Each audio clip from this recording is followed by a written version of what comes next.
Welcome to Swami Vivekananda institute. My name is Saurabh Pathak. आज मैं start कर रहा हूँ एमसीक्यू का सेशन 2 और टॉपिक है मार्केट स्ट्रक्चर और उसका भी जो है कि सब टॉपिक है परफेक्ट कंपटीशन। परफेक्ट कंपटीशन का एक एक एमसीक्यूज यानी जो है कि एक एक डाउट जो है कि एमसीक्यूज में हम कवर करेंगे, है ना। पार्ट 1 में यानी एमसीक्यूज के पार्ट 1 में जो है कि हमने वहाँ पर 10 क्वेश्चंस करे थे और उनको हमने डिटेल में क्या करा था, एक्सप्लेन करा था और वहाँ से आपके कई सारे डाउट्स जो है क्लियर हुए थे। देखिए ऐसा है कि हमको पढ़ाई तो करनी है लेकिन हमको इस तरह से करनी है कि जो कि ना हमको इस तरह से करनी है कि मान लो हमारा ये सिलेबस है, ये हमारा सिलेबस है, इतना इतना सिलेबस है, तो हमको क्या करना है कि वही सिलेबस को जो है कि इस तरह से जो है कि फिल्टर करके लेके चलना है। मान लो हमने इतना कंप्लीट करा, फिर इतना कंप्लीट करा, तो ये इतना पूरा जो है कि हम अपना ऐसा होना चाहिए कि यहाँ से फिर कहीं मतलब कोई सा भी अगर एमसीक्यू आ जाए हम एग्जाम में, एक भी क्वेश्चन अगर आ जाए यहाँ से तो हम उसको मिस ना करें। इसको हमको इस तरह से तैयार करना है ना। हमको ये नहीं करना है कि ये पढ़ रही है ऐसे ऐसे पढ़ रहे हैं, ये पूरा हो गया सिलेबस, उसके एक टाइम पे बात क्या है कि भाई कि यहाँ से क्वेश्चन आ रहा तो हम वो नहीं कर पा रहे हैं। तो मैंने जैसे कि माइक्रो इकोनॉमिक्स में 10 लेक्चर में theory of consumer behaviour, theory of production, theory of cost कराने के बाद थ्योरी ऑफ प्रोडक्शन कॉस्ट के 4 पार्ट लिए थे एमसीक्यूज के, जिसमें कि थ्योरी ऑफ प्रोडक्शन कॉस्ट के सारे एमसीक्यूज करे थे। उसमें आपके 200 प्लस डाउट्स मैंने कंप्लीट किया, प्लेलिस्ट में आप जाकर के देख सकते हैं। अब जो है कि ये मार्केट थ्योरी ऑफ मार्केट जो मार्केट है ना, तो मार्केट स्ट्रक्चर स्टार्ट करने से पहले इसमें मैं एमसीक्यू करा रहा हूँ। उसका रीजन ये है कि भाई आप जब मैं थ्योरी स्टार्ट करूंगा तब जो है आप पिक कर पाओगे कि हाँ whether what MCQs we have done are the part of this theory or not. Okay, तो वहां पर आप थ्योरी जो है कि बहुत अच्छे तरीके से आप उसको स्टडी करोगे, आप कहोगे कि हाँ ये क्वेश्चन हमने इससे हमने क्वेश्चन भी करा है। तो चलिए स्टार्ट करते हैं देरी ना करते हुए। Perfectly competitive firm responds to changing short run market conditions by varying. बताइए, परफेक्टली कॉम्पिटिटिव फर्म, आपको पता है कि ये जो है पिछले लेक्चर में भी मैंने आपको कई बार बताया है ना, कि भाई प्राइस को जो है कि चेंज नहीं कर सकते। इंडिविजुअल कोई व्यक्ति है वो प्राइस को चेंज नहीं कर सकता है ना। उसके बाद जो है कि यहाँ पर आप देखिएगा, ये यहाँ पर ऑप्शन क्या दे रखा है, वो सी एंड डी। तो पहले हम सी और डी को देखते हैं, तो प्राइस तो भाई चेंज हो नहीं सकता है ना। प्राइस को जो है कि चेंज नहीं कर सकते हैं। आउटपुट जो है कि परफेक्टली कॉम्पिटिटिव में क्या प्रोड्यूसर होते हैं, मैनी सेलर्स होते हैं, लार्ज नंबर, है ना। लार्ज नंबर जो है कि यहाँ पे मैनी और लार्ज मैंने मार्ज कर दिया है ना। बहुत अच्छा जो है कि नया वर्ड मिल गया है, मार्ज मतलब मैनी प्लस लार्ज जो है मार्ज वर्ड बन गया है। तो कुल मिला के जो है कि लार्ज नंबर ऑफ सेलर और लार्ज नंबर ऑफ बायर होते हैं ना। तो यहाँ पर जो है कि लार्ज नंबर ऑफ, चूंकि सेलर होते हैं यानी प्रोड्यूसर होते हैं, और प्रोड्यूसर जो है कि वो आउटपुट को क्या कर सकते हैं, ज़्यादा या कम कर सकते हैं। तो ये हमारा आउटपुट जो है कि परफेक्टली कॉम्पिटिटिव फर्म जो है कि respond to changing short run में, शॉर्ट रन में वो लोग क्या कर सकते हैं, आउटपुट जो है कि यहाँ पर देखिए। अब आप कहोगे सर शॉर्ट रन है, शॉर्ट रन आउटपुट बढ़ा कैसे सकते, घटा तो सकते हैं ना। और यहाँ पे चेंज की बात करी, यहाँ पे बढ़ाने की बात नहीं करी गई है ना। तो यहाँ पर एडवर्टाइजमेंट जो है कि हमने कहा था जो है कि उसमें नहीं होता है। आपको न्यूमोनिक्स याद होगा, मैंने जो कल बताया था कि परफेक्टली कॉम्पिटिशन, तो उसमें उसका न्यूमोनिक्स क्या होता है आपका, लाहौर करके मैंने बताया था, लाहौर LOR। और उसके बाद मैंने बताया था कि फ्री एड ये मैंने बताया था, ये फंक्शन होती है परफेक्ट कॉम्पिटिशन की। लाहौर का मतलब लार्ज सेलर एंड बायर, है ना। हो का मतलब होमोजीनियस प्रोडक्ट होता है। आर का मतलब यहाँ पे हमें आर को करना, आर को हमको जो है कि एक तरीके से कंसंट्रेट आर पे करना है। आर का मतलब पर रा, परफेक्ट सब्स्टिट्यूट यहाँ पे होता है। यहाँ पर क्या होता है, परफेक्ट सब्स्टिट्यूट होता है। फ्री मतलब जो है कि यहाँ पर क्या होता है भैया, फ्री। और जो है कि ऐड, फ्री का मतलब मैंने आपको क्या बताया था, ऐड का मतलब यहाँ पर हम नो कर देंगे, नो एडवर्टीजमेंट, है ना। कि जो है कि नो एडवर्टीजमेंट यहाँ पर नहीं होता है। ऐड का मतलब फ्री, मतलब free entry and free exit, कोई भी आए कोई भी जाए, परफेक्ट कॉम्पिटिशन में होता है। तो यहाँ this answer is, the answer of this question is C, that is output can be change. A firm that is a part of perfectly competitive market will charge the market price, that is they are price taker. वो क्या होता है, price taker, but they do not have choice to how many units of produce. नहीं, यहाँ पर जो है कि ये जो है कि आपका यहाँ पर perfectly competitive firm respond to changing short run market condition by varying. तो यहाँ पर इसका एक्सप्लेनेशन का गलत, perfectly competitive firm respond to changing short run market conditions. Perfectly competitive firm है, रिस्पॉन्ड करता है to changing short run market conditions by varying output. यहाँ पर जो है कि आंसर आपका है सी, आंसर आपका भी सी है। लेकिन इसका एक्सप्लेनेशन जो है यहाँ पर, आप firm that is part of a perfectly competitive market will charge market price, that is they are price takers. यहाँ पर जो भैया ये प्राइस टेकर, हाँ प्राइस टेकर, जो प्राइस मिलेगा वही प्राइस लेंगे, है ना, प्राइस सेटर नहीं होता, प्राइस टेकर, ये बात बिल्कुल सही है। और वो प्राइस को चेंज नहीं कर सकते हैं। But they do not have choice of many unit, but they do not have choice of how many units to produce. How many unit to produce जो है कि उसकी उनके पास चॉइस नहीं होती है। तो यहाँ पर ये जो है कि but they do not have a choice. भैया मैं यहाँ पर नोट पढ़ रहा हूँ, एक तो जो है कि दिमाग जो मैं को बता रहा हूँ, मैं भी कोई गलत कैसे, मैं यहाँ पर नोट पढ़ रहा हूँ। बट दे डू हैव, उनके पास होती है choice of how many unit to produce, है ना। मुझे लगा कि ये जो बताया सही है, एक्सप्लेनेशन भी सही लिखा, फिर यहाँ पर ये गलत कैसे हो गया, तो मैं इसको यहाँ पर नोट पढ़ रहा हूँ, है ना, बीच में ऑटोमेटिक नोट बने लगा दिया है। तो ऐसी गलती कृपया ना करें, दिमाग को संतुलित रखें। सुबह जो है कि 2 बादाम 1 गिलास दूध जरूर पिया करें। बुद्धि जो है कि आपकी जो है कि मेमोरी जो है कि तेज रहेगी, है ना भाई। तो नेक्स्ट क्वेश्चन, तो कुल मिला के इसमें वही बात है कि प्राइस वगैरह को नहीं चेंज कर सकते, क्योंकि वो प्राइस टेकर होते हैं। भैया प्राइस टेकर मतलब जो प्राइस मिलेगा वही उसमें इनको बेचना पड़ेगा, क्योंकि भाई कस्टमर को पता है 10 रुपये इस चीज़ का प्राइस है, तो वो 10 से 11 देगा ही नहीं। अगर 11 मांगेगा तो तुरंत जो है कि हटा देगा, उसको दूसरे सेलर के पास चला जाएगा, है ना। तो ये प्राइस टेकर होते हैं। और लेकिन जो है कि ये होता है कितनी क्वांटिटी प्रोड्यूसर प्रोड्यूस करेगा, कम ज़्यादा वो कर सकता है। तो output will be the answer. If a firm shuts down, अगर फर्म बंद हो जाती है, ये क्वेश्चन मैं कर चुका हूँ पिछले जो आपके प्रोडक्शन कॉस्ट के जो एमसीक्यूज कराए थे उसमें कर चुका हूँ कि शॉर्ट रन में भैया जो है कि फर्म अगर जो है कि मान लो कि बंद हो जाती है, shuts down in the short run and produces no output, कोई भी आउटपुट प्रोड्यूस नहीं करती है। जैसे कि मैंने एग्जांपल बताया, कार जो है भैया, है ना, कार जो है अगर खड़ी हो जाती, चलती नहीं है, मतलब कोई आउटपुट नहीं है, नहीं चल रही है, लेकिन वो जो खड़ी है तो उस पर पर डे की कॉस्टिंग लगेगी नहीं लगेगी? लगेगी। कौन सी कॉस्ट? Fixed cost. जो उसका इंश्योरेंस है, मान लो कि इंश्योरेंस मान लो 365 दिन का कराया है ना, 365 दिन का कराया है, देखो मैंने 365 कैसे लिखा, 365 दिन का कराया है, और मान लो कि 3650 का कराया है, यानी 10 रुपये पर डे के हिसाब से जो है कि यहाँ पर क्या लग रहा है, इंश्योरेंस का चार्ज लग रहा है। अब ये कार खड़ी रखो आप मान लो 100 दिन, तो इसका जो है कि 10 रुपये इंश्योरेंस हिसाब से, कहने का मतलब जो है कि आपका 1000 रुपये इंश्योरेंस का तो चार्ज लग ही रहा है, यानी। और ये क्या है, ये है आपकी फिक्स्ड कॉस्ट। ये क्या है आपकी फिक्स्ड कॉस्ट, है ना भाई। आप प्लांट में प्रोडक्शन करो या ना करो, लेकिन जो उसकी फिक्स्ड कॉस्ट यानी जो उसका रेंट है वो तो जाना ही जाना है भाई, है ना। रेंट वाला वो कहेगा भैया मुझे कहीं मतलब है, आपने प्रोडक्शन करा या नहीं करा, भैया मैं तो किसी और को देता रेंट पे, मुझे तो किराया मिलता, वो अपना प्रोडक्शन करते, आपने बंद करा, उससे मुझे क्या लेना देना है, मुझे अपना रेंट चाहिए। यानी जो है कि फिक्स्ड कॉस्ट तो चाहिए, जीरो नहीं हो सकती, क्योंकि उसका कुछ ना कुछ फिक्स्ड कॉस्ट हो गया ना, है। तो this is wrong. Equal two variable cost, variable तो कॉस्ट वो होती है जब हम प्रोडक्शन करते हैं, तो मान लो कि जो रॉ मटेरियल लगता है उसमें जो लेबर वगैरह लगती है ना, तो वो वेरिएबल, तो जो कि ये भी गलत हो जाए। इक्वल टू फिक्स्ड कॉस्ट ये सही है। एक्सप्लिसिट कॉस्ट ओनली, एक्सप्लिसिट का कॉस्ट का मतलब होता है जो बाहरी कॉस्ट होती है ना, तो वो यहाँ पर नहीं होगी, ये आपका फिक्स्ड कॉस्ट के बराबर होती है ना। नेक्स्ट क्वेश्चन ये देखिए, to shut down does not mean, shut down का मतलब ये नहीं होता that the firm will out of business. बहुत से लोग बच्चे ये समझ लेते हैं कि शट डाउन का सर वो तो बंद हो गई ना, उसकी कोई कास्टिंग में तो धंधा बंद करके चले आए हम भैया, मुंबई में गए थे, धंधा बंद करके चले आए भाई। तो वो आपने क्या हो गया कि वो आप धंधे से बाहर ही हो गए, है ना। धंधा आपने बंद नहीं, वो शट डाउन का मतलब ये होता है कि आपने कुछ टाइम तक प्रोडक्शन रोक दिया है ना। जैसे मान लो आप गए मुंबई, आपने वहाँ पर एक कोयली शॉप, ये आपने शॉप ली, अब यहाँ पे वीआईपी आप छोले कुलचे बेच रहे हो, है ना, और डेली जो है कि 10,000 रुपये छाप रहे हो, महीने का 3.5 लाख रुपये छाप रहे हो। हाँ ये फैक्ट है भैया, होता है सर, 3.5 लाख रुपये आप छाप रहे हो, बढ़िया वीआईपी, है ना। लेकिन आ गया भैया, क्या आ गया, कोविड। अब कोविड आ गया तो भैया कोविड का कस्टमर ही नहीं आ रहा है, तो आपने क्या करा, ये दुकान अपनी करी आपने बंद, और सीधे अपने आ गए आप घर पे, है ना, सीधे आ गए आप घर पे। तो ऐसा तो नहीं है कि आप जो है कि अब उसका, ऐसा तो नहीं कि आप बिल्कुल जो है कि अभी दुकान ही आपने छोड़ दी, एग्रीमेंट आप कैंसिल कर दिया कि भैया हम कभी आएंगे नहीं। अब उसका आपने स्टिल अपना एग्रीमेंट बरकरार रखा कि दुकान कोई और ना ले ले, मौके की मेरी दुकान 10 रुपये में डेली छाप रहा हूँ उसमें, बढ़िया, है ना, किसी और को दुकान ना मिल जाए।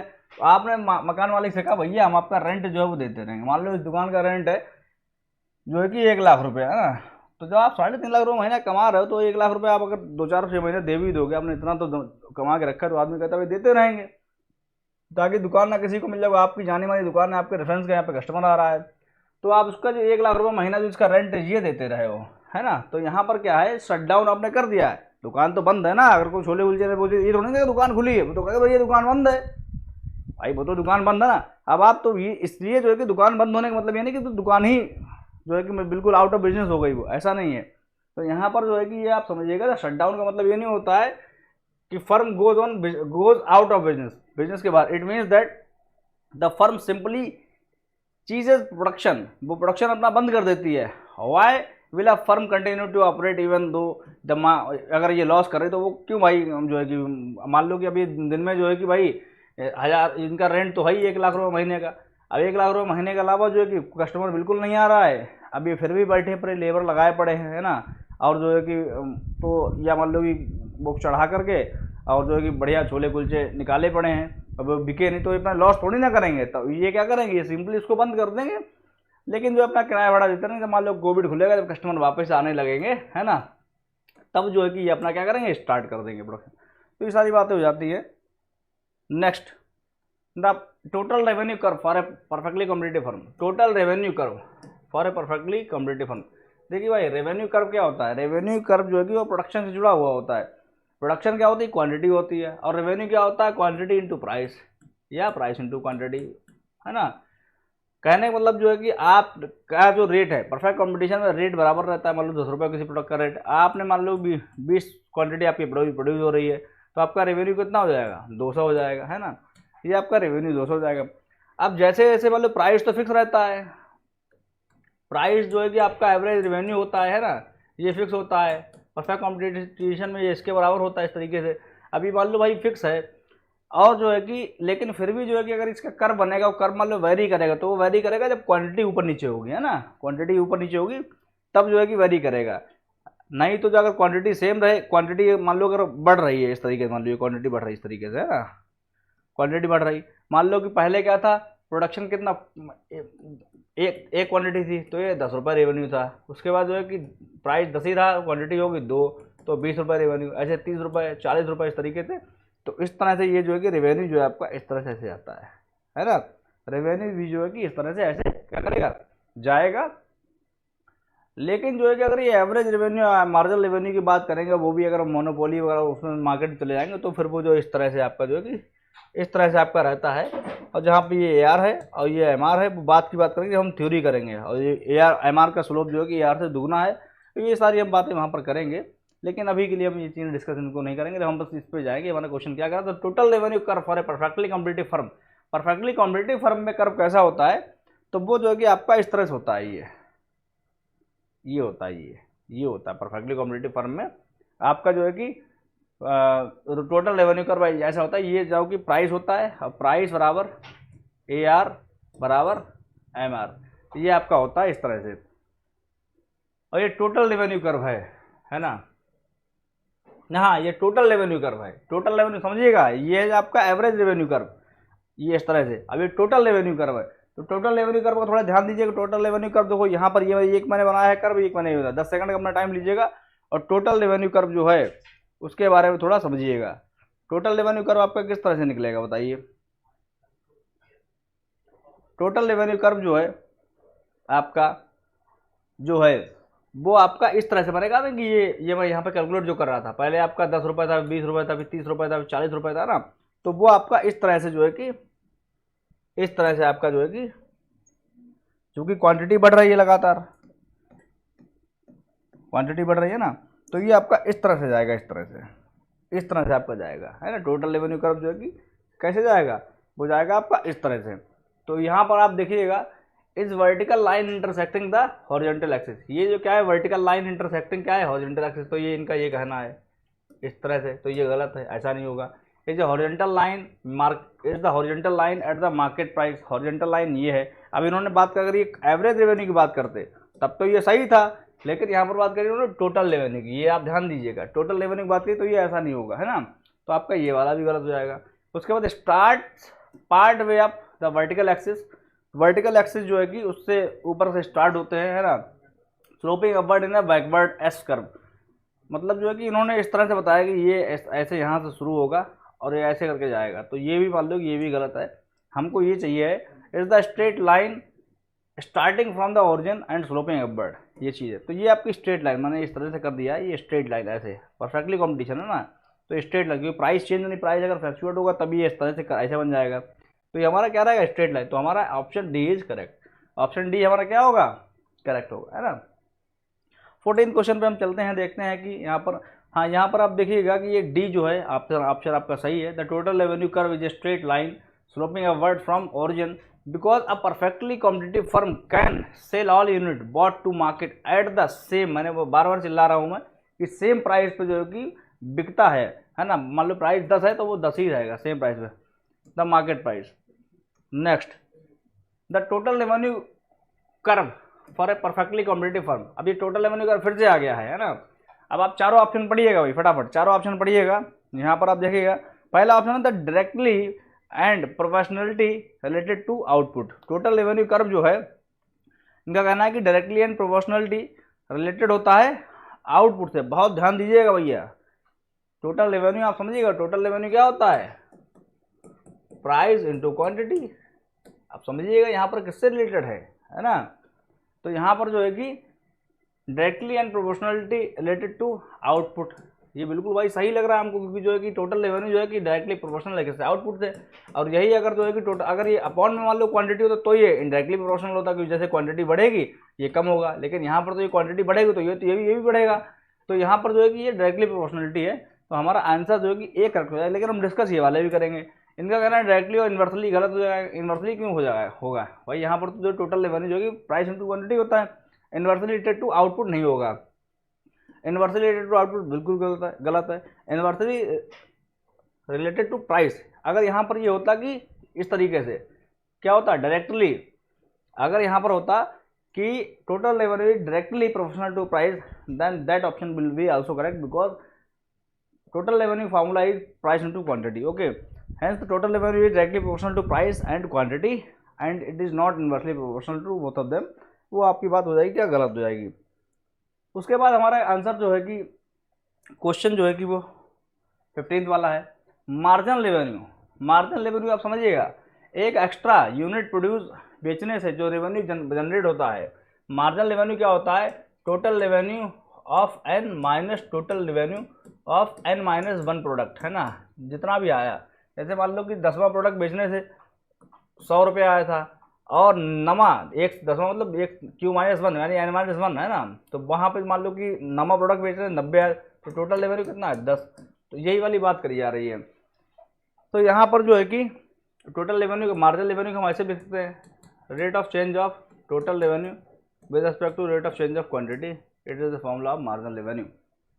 Marginal revenue total revenue minus total cost, ये कौन सी बात होगी, total revenue minus total cost मतलब ये प्रॉफिट हो जाएगा, ये गलत हो जाएगा। Total revenue divided by quantity of output, total revenue अगर डिवाइड कर देंगे क्वांटिटी आउटपुट से तो वो तो AR निकल जाएगा।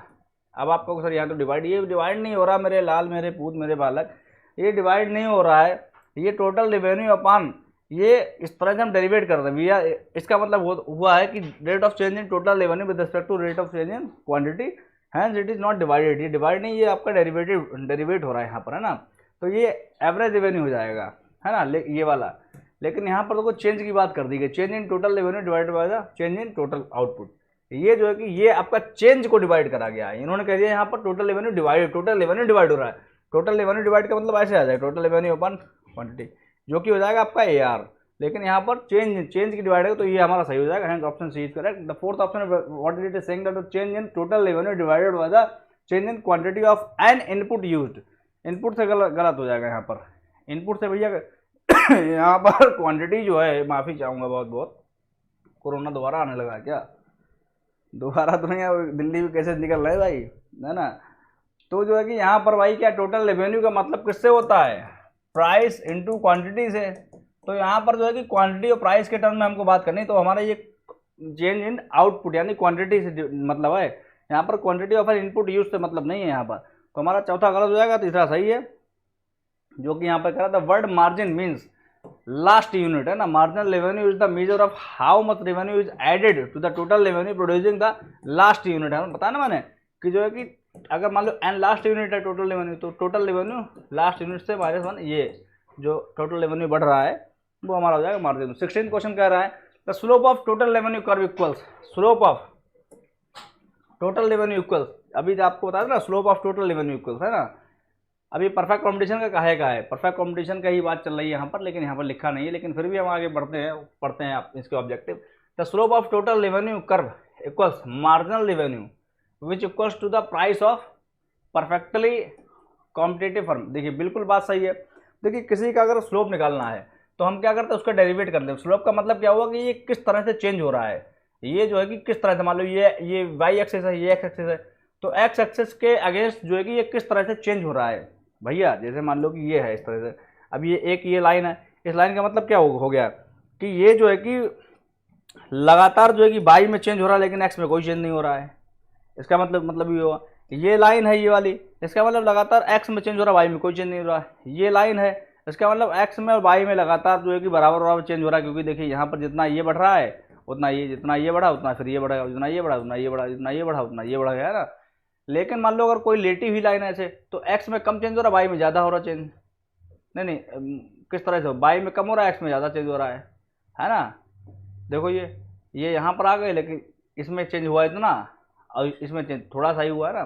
तो rate of change of quantity with respect to other what input it is given. Okay, तो यहाँ पर वो वाली, तो यहाँ पर अगर टोटल रेवेन्यू बात है तो टोटल रेवेन्यू में क्या है, rate of change of total revenue with respect to quantity, तो वो आ जाएगा आपका मार्जिनल रेवेन्यू। तो यहाँ पर जो है कि ऑप्शन ए जो है, the slope of total revenue curve equals to the marginal revenue which is equals to the price of a perfectly competitive firm. और यहाँ पर जो कि परफेक्टली कॉम्पिटिटिव के प्राइस के बराबर होता है, क्योंकि यहाँ पर इस तरह से जो है कि ये जो है कि इस तरह से परफेक्टली कॉम्पिटिटिव में एम आर जो है P equal to A R equal to M R ऐसे ऐसे होता है ना।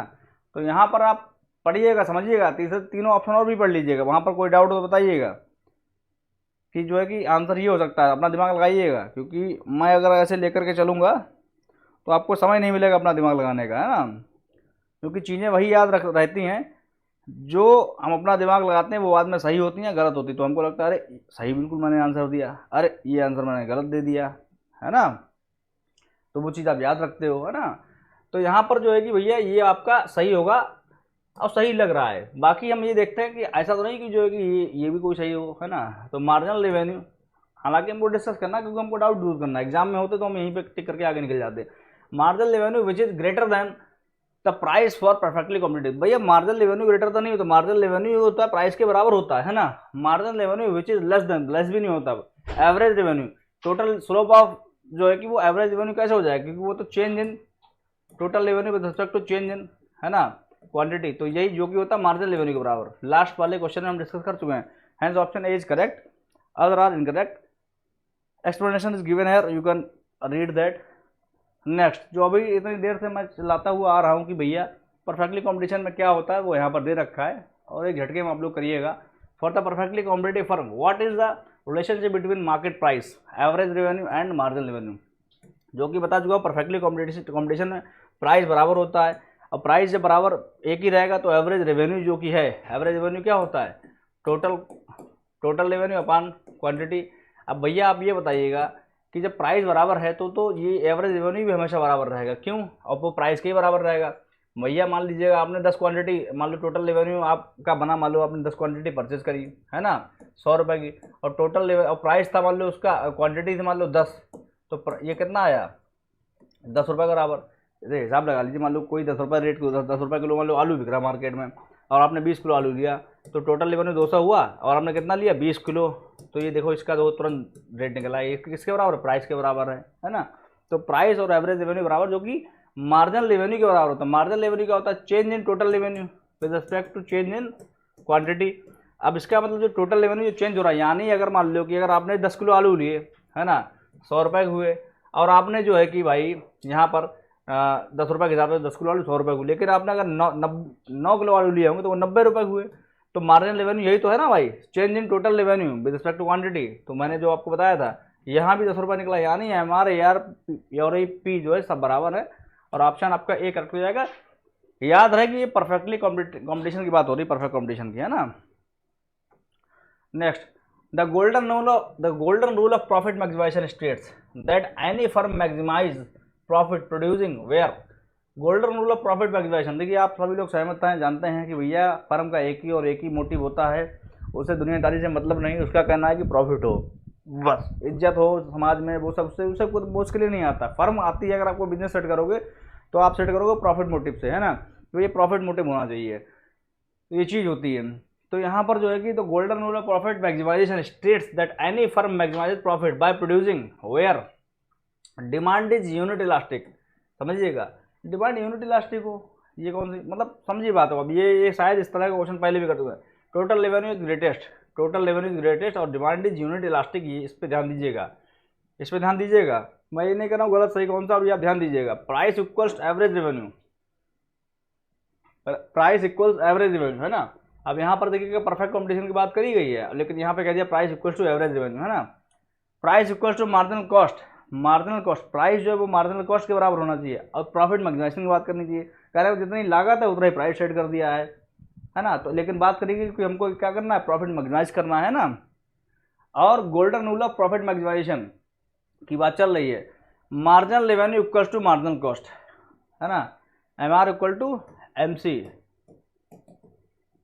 TR इक्वल टू TC, ये दो प्रॉफिट मैक्सिमाइजेशन के नियम हैं, है ना।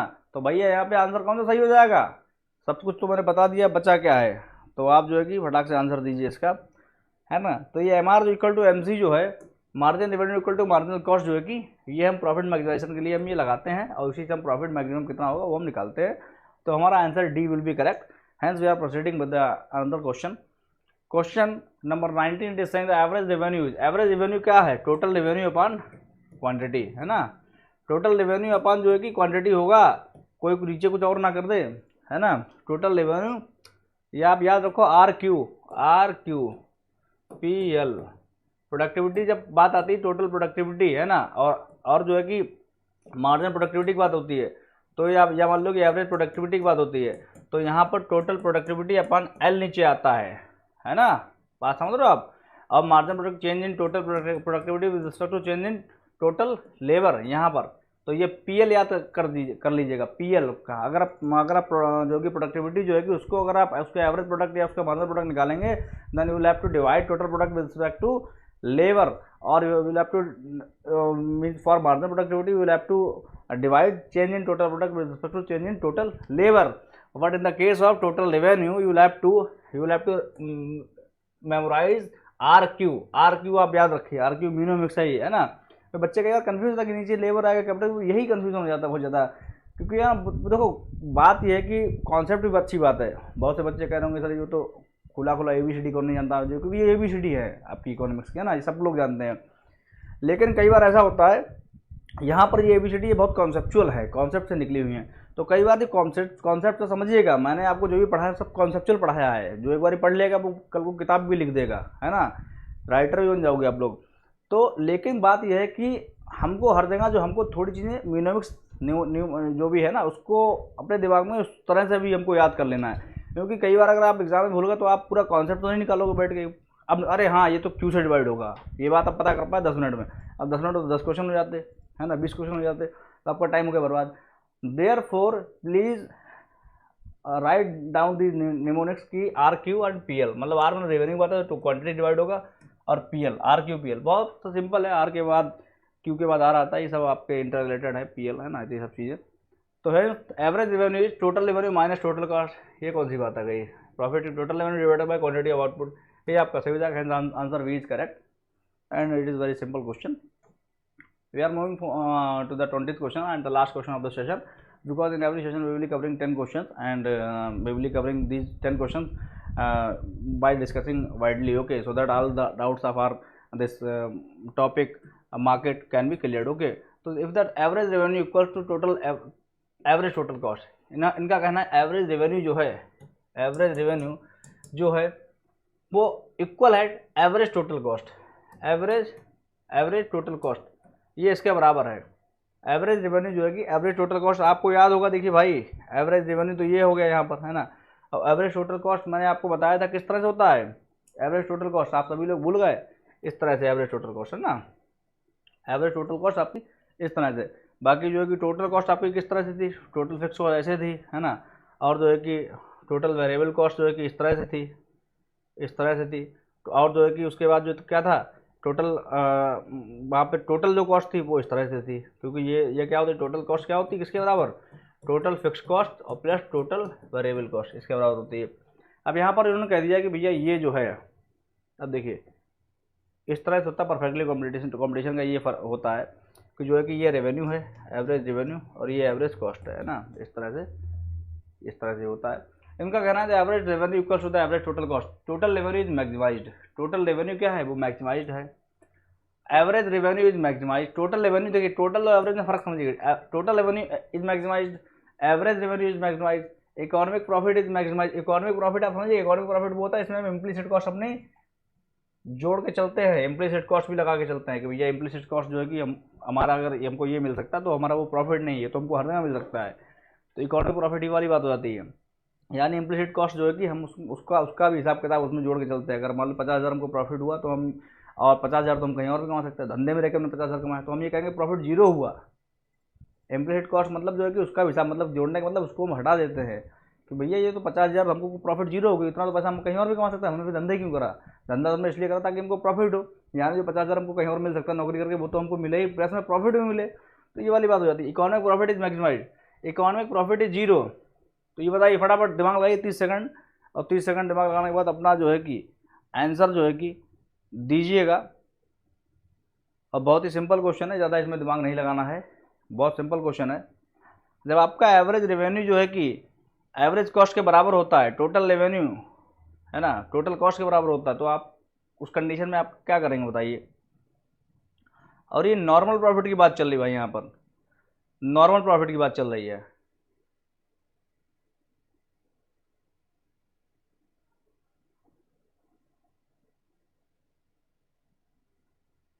देखिए यहाँ पर ये है, मैंने तो ये डायग्राम बनाया है। डायग्राम के कहने का मतलब ये है कि जो आपका एवरेज रेवेन्यू है वो आपकी एवरेज कॉस्ट के बराबर आ रहा है ना। कहने का मतलब ये है कि एवरेज रेवेन्यू जो है एवरेज कॉस्ट के बराबर आ रहा है। और जो मैंने इकोनॉमिक प्रॉफिट की बात करी है ना, इकोनॉमिक प्रॉफिट जो है वो तब होता है जब जो हमारी फैक्टर की कॉस्टिंग है, वो तो हमको जब हम प्रोडक्ट बेचें, जो हमको रेवेन्यू मिले, हमारे फैक्टर की कॉस्ट तो निकली जाए। फैक्टर की कॉस्ट में हमारा जो इम्प्लीसिट कॉस्ट होती है वो भी जुड़ी होती है। जैसे उसमें लैंड, लेबर, कैपिटल और इंटरप्रेन्योर। मान लो 10 रुपये का लैंड है, 10 रुपये का लेबर, 10 रुपये का कैपिटल, 10 रुपये इंटरप्रेन्योर। इंटरप्रेन्योर मानी जो है कि हम कहीं 10 रुपये कमा सकते थे जाके, लेकिन हमने यहाँ पर धंधा सेट कर लिया, यहाँ पर 10 रुपये हमको यहाँ पे, तो अगर वो हम प्रोडक्ट की जो प्राइस रखेंगे वो हम अपना 10 रुपये जोड़ देंगे कि भैया हमको वो 10 रुपये चाहिए बिजनेस में रहने के रहेंगे जब। तो ये प्रोडक्ट की जो कॉस्टिंग बन गई है वो बन गई 40 रुपया। तो अगर ये 40 रुपये हमको आ रहा है, अब यहाँ पर बात करें average revenue equals to the average cost, यहाँ पर ये एवरेज रेवेन्यू एवरेज कॉस्ट के बराबर, तो यहाँ पर क्या है भैया, यहाँ पर जो है कि ये नॉर्मल प्रॉफिट की बात चल रही है। यानी हम केवल और केवल जो एवरेज हमारी कॉस्ट है, ये कॉस्ट हमारी, हम जो है कि इतना ही रेवेन्यू, यानी जो है कि जो एवरेज रेवेन्यू जो प्राइस है हम उतना ही सेट कर रहे हैं। यानी जो है कि हमने क्या करा, अपना इकोनॉमिक प्रॉफिट क्या कर दिया, जीरो। इकोनॉमिक प्रॉफिट मतलब इसके ऊपर हमने कुछ नहीं लिया, उसको हमने कर दिया जीरो। इकोनॉमिक प्रॉफिट मैक्सिमाइज नहीं हो सकता है, एवरेज रेवेन्यू इज मैक्सिमाइज थोड़ी ना एवरेज रेवेन्यू तो भैया एवरेज जो है कि कॉस्ट के बराबर है। एवरेज रेवेन्यू बराबर मैक्सिमाइज तब होता है तो इस तरह से एवरेज रेवेन्यू हमारा जाता है, ऊपर जाता है ना। टोटल रेवेन्यू इज मैक्सिमाइज, तो ये सारे गलत हो जाएंगे, आपका सही हो जाएगा। इकोनॉमिक प्रॉफिट यहाँ पे क्या है, जीरो है। यहाँ पर जो हमको 10 रुपये मिलना था कहीं, हमने अपने वही उसमें कॉस्टिंग में जोड़ दिया, और हमने प्राइस भी उतना सेट कर दिया ताकि हम धंधे में बने रहे, नॉर्मल प्रॉफिट हमको हो। परफेक्ट कॉम्पिटिशन हमेशा नॉर्मल प्रॉफिट ही होता है, कोई भी किसी को ज़्यादा प्रॉफिट नहीं होता है। शॉर्ट रन में कभी कभार कुछ ना कुछ हो जाती चीज़ें, वो अलग की बात है ना। Since we are done with the lecture of the part 2 of MCQ session of perfect competition market, so we will be further completing all the MCQs, near about 50-60 MCQs are there, and we will be covering all these MCQs with detailed discussion, okay, so that all the whatever the doubts are there from this segment may be clear। और उसके बाद जो है कि आप यहाँ से कोई भी क्वेश्चन आता है एग्जाम में, आप उसको करेक्ट करो। मैंने आपसे कहा था कि भैया हम सिलेबस हमारा इस तरह से है, तो हमको इस तरह से नहीं पढ़ना है यहाँ से पढ़ लिया ऐसे ऐसे, हमको इस तरह से पढ़ना है। मतलब एक पढ़ा, उसके MCQs करें बढ़िया तरीके से, वो हमने बिल्कुल पक्का कर लिया, उसको नोट्स बना लिए सारा कुछ जो है ना, उसके बाद हमने दूसरा कवर करा इस तरह से, है ना। इस तरह से हमको लेके चलना है ताकि जो है कि हम यहाँ पर इकोनॉमिक्स को अच्छे से समझ पाएँ, और फिर उससे रिलेटेड कोई भी MCQ जो कोई भी क्वेश्चन हो कॉम्पिटिशन में कहीं भी, तो हम आंसर दे पाएँ। Hence we are done with this lecture. Meeting होगी कल नेक्स्ट सेशन में। Thank you so much. जय हिंद, जय भारत।